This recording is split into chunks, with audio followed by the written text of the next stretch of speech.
Okay, so now we know how to do scalar multiplication of a vector, and we know how to find the dot product of a vector, of two vectors. And in this video, we're going to talk about the cross product of two vectors.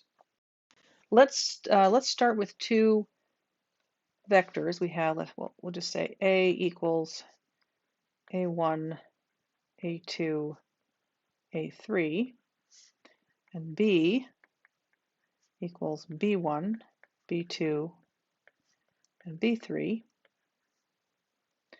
And the definition of A crossed with B in this case is a vector. The components of this vector are A2, B3, that product, minus A3, B2. That's my first component. Sorry, A3. I said 3, but I wrote 2. A3, B2. My first component. My second component is A3B1 minus A1B3. And my third component is A1B2 minus A2B1. So that's a vector made up of 3 components, each of which has been computed by finding the product of 2 numbers and subtracting the product of 2 other numbers. Now, it's a little bit harder to see with 3-dimensional vectors, but again, if we line these up into a matrix, it'll make things a little bit easier. So let's do that. Let's take A1, A2, and A3. Those are the components of the vector A. The components of the vector B, I'm going to put here. I want to take a look at this definition. I'll highlight this. This is the definition of a cross product of 2 3-dimensional vectors. Looking at this first component here, A2 and B3 with A3 and B2. First of all, we're only using the second and third components of either. And if you look at the matrix I've started here, I haven't put matrix bars around it yet because I'm not done. But the A2, B3 comes from here, and the A3, B2 comes from here. So I'm just using this little cluster of 4. It's almost as though I didn't have this column here.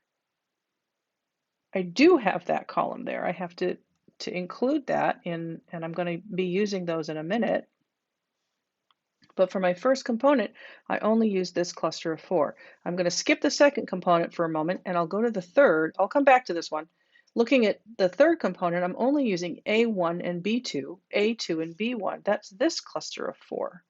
A1, B2 minus, oh, I put an extra B in there when I rewrote that, or an extra A. That should be B1. Sorry about that. So I have A1, B2 and A2, B1. That's A1, B2 and A2, B1. That's this cluster of 4. Okay, so I've used the combinations of 1s and 2s for this component, the combinations of 2s and 3s for this component, and I'm going to use the combinations of 1s and 3s for my middle component, and they're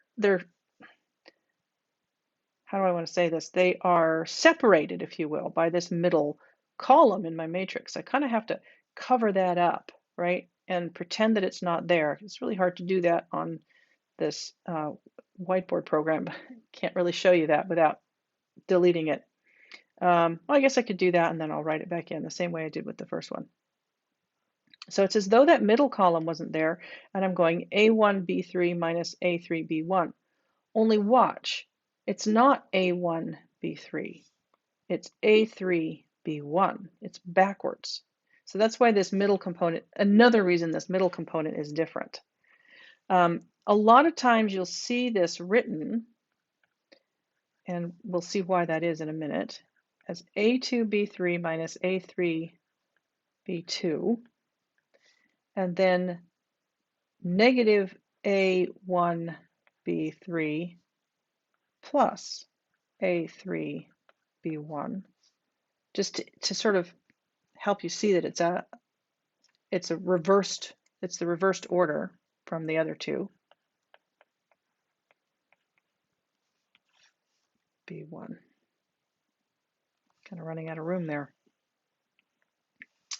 And if I do that, then I can actually write this middle term as the opposite of A1B3, factoring out a negative here, so A3B1, I'm subtracting that, right? So if I choose, for example, to write that way, oh, I can't do it that way, it's not going to let me. But I can choose to write this way instead, and then I get my order the same, A1B3 minus A3B1. So that's the same as the way I've been doing it for these other two components, right? But my middle component is negative. Okay, let me put these second components back into my matrix.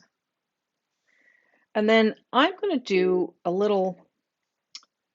I'm going to add something to my matrix. But actually, before I do that, let me do this. This is another way to write this vector. A2B3 minus A3B2 times I, remember? And then minus A1B3 minus A3B1 times J plus A1B1 minus A2B1. Oops, I've got too many ones in there. This should be A1B2 and A2B1. A1B2 minus A2B1 times K. Put this in parentheses. So each of these, oh, I missed one in parentheses. This should definitely be in parentheses because otherwise this negative here is actually the wrong sign. So let's see, where am I? So if this is another way to write this matrix, sorry, this vector, where instead of brackets and commas, instead of that notation, I write it as the sum of three standard unit vectors, right? Each of the components here is a coefficient here. Then I might be able to find a way to write this each of these components as a product if I also include the I, J, and K in my matrix. So I'm going to put them in the first row. And what I'm going to do now is take the determinant of that matrix. This is a very specialized determinant. And I'm not quite sure how I want to go about showing you, but let's, maybe what I'll do is rewrite this matrix the 3 times that I need it, just to show you how I get these for each of the 3 components. So for the first component, what I'm going to do is I'm going to cross out the I column and the I row. And I'm going to say that A cross B is equal to the determinant of this remaining 2 by 2 matrix.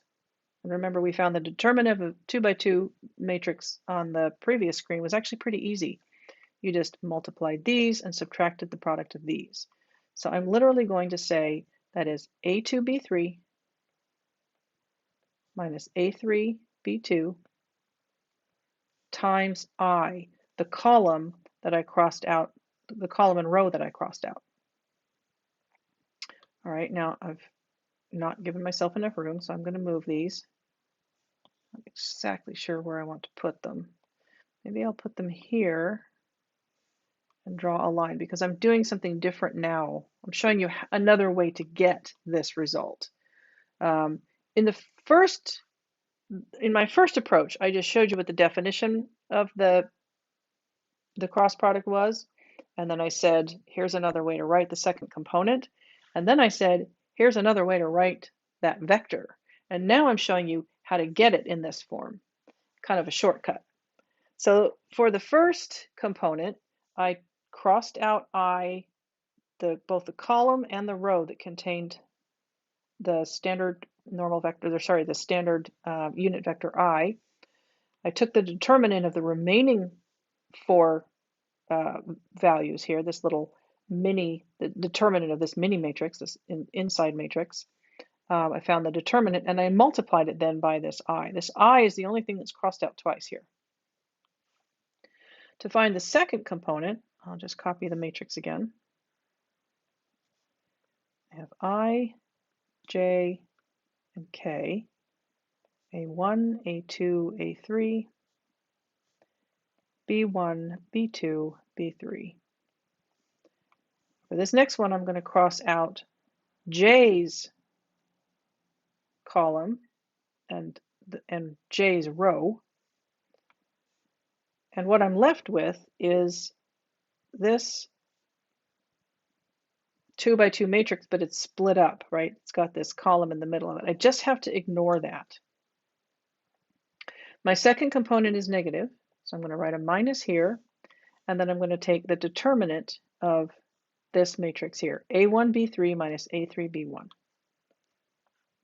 A1B3 minus A3B1 times J. That's the thing that got crossed out twice in this one. And then for my third component, I'm going to cross out the column and the row that contain K. This is K's column and K's row. Notice that the row that's getting crossed out here every time is the IJK row, right? But that's okay. This is how this works. And now I'm going to take the determinant of this 2 by 2 matrix and multiply it by K. So I'm going to add, I have to go to a new line here. I'm going to add A1B2 minus A2B1. A1B2 minus A2B1 times K. And you'll see that this, although I've had to go to a second line here to do it, is the same thing as I have here. It's the same thing as I have in the line above.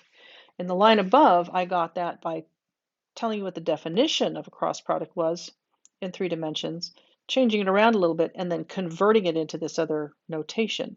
In this line, I did it by directly computing the determinants of these submatrices here. Now, when I do these, I literally write this matrix down once, and then I cover up with my fingers, or I mentally cover up the parts that I'm trying to cross out, and I can sort of visualize then what's left, what the submatrix is that's left, and I can just do the arithmetic that way. But there is kind of another approach to this, and I'm going to go ahead and do that second approach on another screen just so that you have it, and then really it's kind of up to you to decide which of the 2 approaches you like. Most of the time throughout the rest of the course, I'll probably do it this way, but if you find a different approach that you like better, that's absolutely fine as well. All right, let's go to the next screen. Okay, so here are my same 2 general matrices. Sorry, I keep doing that. My same 2 general vectors, A and B, and I've arranged them in a matrix with A in the second row and B in the third row and I, J, and K in the first row. And what I'm going to do now is I'm going to actually erase this vector, this matrix bracket over here. I'm going to put a dotted line. This is not, I'm kind of making an augmented matrix, but I'm making it out of something very specific.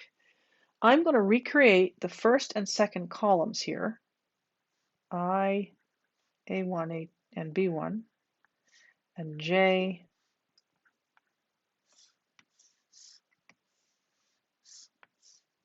A2, and B2. And I could recreate the third one as well, but I won't need it, and I'll be showing you why here in just a second. Another way to handle this is to say, cross out I's row and I's column, and take the determinant of the next submatrix, which is exactly what we did before. In fact, if you ignore the stuff over in these 2 columns here, if this is the same first step, if this dotted line here had been this closing matrix bracket instead, then there's nothing different about this process, this step of the process anyway. So I'm going to get A2, B3 minus A3, B2, and that gets multiplied by I. Now in my next one, I can't cross out this without creating a new matrix. So I'll just use a highlighter of a different color. This time I'm going to cross out J's row and J's column, and I'm going to take the determinant of the next sub matrix.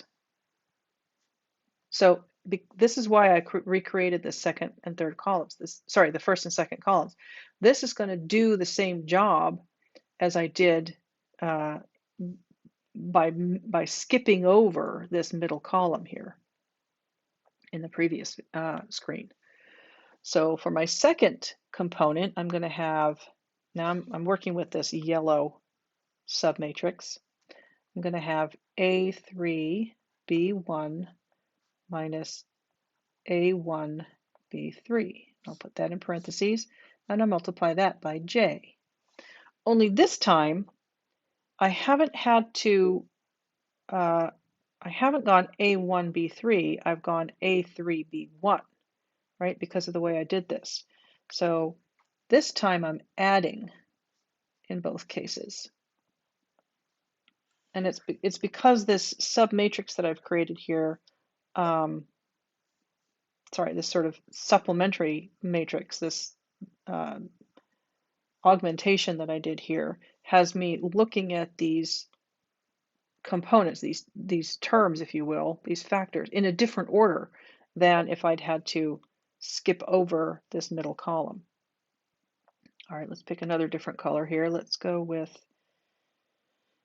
oh, what the heck, we'll go with pink. So now I'm going to do K's row and K's column, and I'll be working with this sub matrix. So I'm going to get my third component. I'm going to have to move this down here. So I'll say plus down here. A1B2 minus A2B1. A1B2 minus A2B1. And that's times K. So that's a slightly different approach. It gives you the same result. This middle component looks a little different, but remember what I did at the very beginning of this, the beginning of the second screen when I was working in R2 for the first time. I said this could be written as negative A1B3 plus A3B1, which is the same as negative A1B3 minus A3B1. And that's the way we wrote it when we did it the first way, basically. In this case, because I've attacked these in a different order, or am I? It's this one here, it's this yellow, the matrix that's circled in yellow. I've done these in a different order, and so the minus sign gets put in a different place as well. But then the order changes, and so we have this different subtraction. So really there are sort of two different ways to do this, and I prefer the first way, but there's absolutely nothing wrong with the second way. It's really just a matter of preference. The thing to watch out for is if you do it the way I did it on the previous slide, you need to be very careful to subtract the second component when you do this crossing, this A1B3, A3B1. When you find that difference, you make that whole difference negative. If you do it this way, you're finding the opposite of that, so you don't make it negative. Right? This is my second component here. I did this in yellow. My second component, the coefficient anyway, is here, and you'll notice it's not negative because of the order I did the product in. With R and S for our three-dimensional matrices, vectors. I wish I could stop doing that. 1, 2, 3, and 2, -1, -2. R crossed with S is going to require that I have, and you know, there's a third way to do these actually. You could use the definition. You can actually take the definition of, it's on the previous screen, you can take the definition of the cross product of two three-dimensional vectors and just memorize the order that these numbers in. I find that tedious and I've never memorized that. So I just very quickly write out a matrix, 3 by 3 matrix. and I take its determinant. And by taking its determinant, what I mean is taking the determinant of the three 2x2 submatrices, each with each one of those determinants is going to be a coefficient, and it's going to be the coefficient on I, J,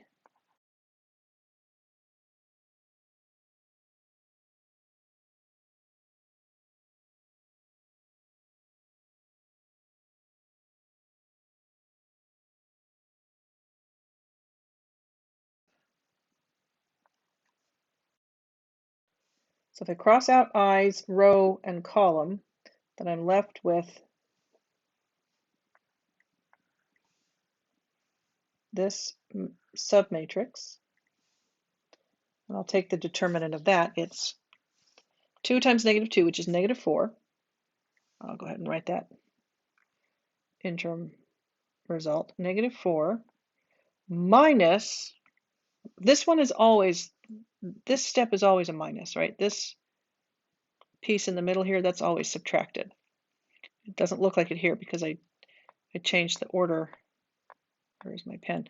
Because I changed the order of the terms down here, right? So that one's always a minus. So I'm going to have 2 times negative 2, which is negative 4, minus 3 times negative 1, which is negative 3. So yes, here I'm going to have minus a negative. For my second term, for my second component, I'm going to cross out the J column and the J row, and I'm left with this submatrix, these two entries and these two entries. So for my J component, I'm going to have, no, I've already put the minus sign in here. I've got 1 times negative 2, which is negative 2. Oops, let's use a white pen. Negative 2 minus 3 times 2, which is 6. Minus 6. And then for my last component, I'm going to have, I'm going to cross out the K column and the K row. That will leave me with this submatrix, these 4 guys right here. And for my coefficient of K, I'm going to have 1 times negative 1, which is negative 1, minus 2 times 2, which is 4. And I'll just simplify that. Negative 4 minus negative 3 is negative 1 times I, minus, so negative 2 minus 6 is negative 8, minus negative 8 is plus 8 times J, and then negative 1 minus 4 is negative 5, so I have minus 5K. So this is the cross product of R and S. The cross product of S and R is not the same thing. Why don't you try that one for yourself and see what you get? There is a pattern, but it's very, very important to recognize that the cross product is not a commutative operation. You cannot do it in either order.